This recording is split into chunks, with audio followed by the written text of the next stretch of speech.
Right now we interact with computers in a very unnatural sort of 2D way.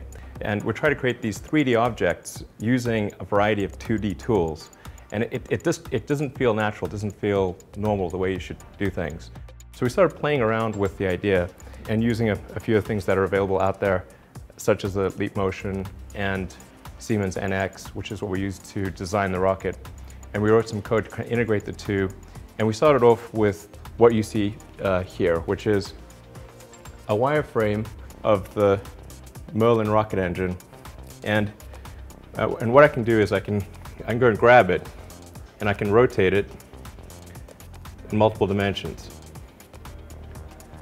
And then what I can do is I can put another hand in there, and I can zoom, or I can zoom in and out on the wireframe. And then I can also translate it. So I can move it around the screen, and then zoom and translate.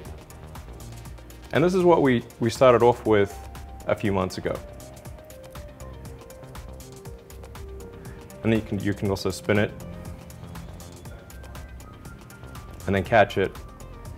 So this is kind of a fun way to interface with what is really a very complex model.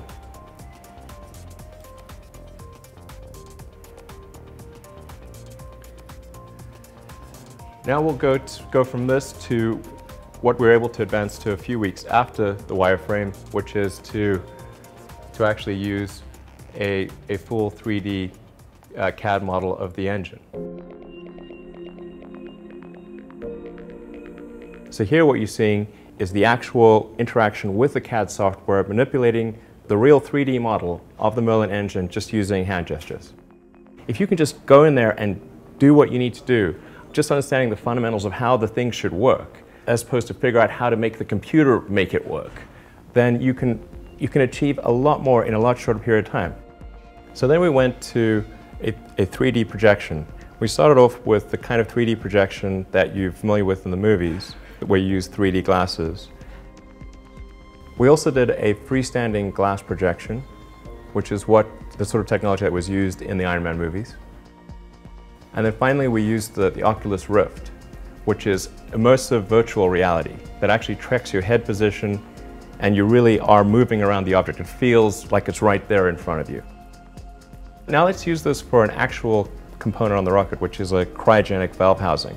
You can really apply your intuition and take something from your mind to a physical object with far greater ease than we currently do. Now that we've gotten the object out of our head and into the computer, how do we get it out of the computer and into reality? So we're actually going to print this with a 3D laser metal printer. So the way that the 3D printer works is it lays down fine particles of either titanium or Inconel, and then it goes over it with a laser and melts those tiny particles onto the prior layer. So it builds it up like just layer by layer. So I believe we're on the verge of a major breakthrough in design and manufacturing, in being able to take the concept of something from your mind, translate that into a 3D object really intuitively on the computer, and then take that virtual 3D object and be able to make it real just by printing it.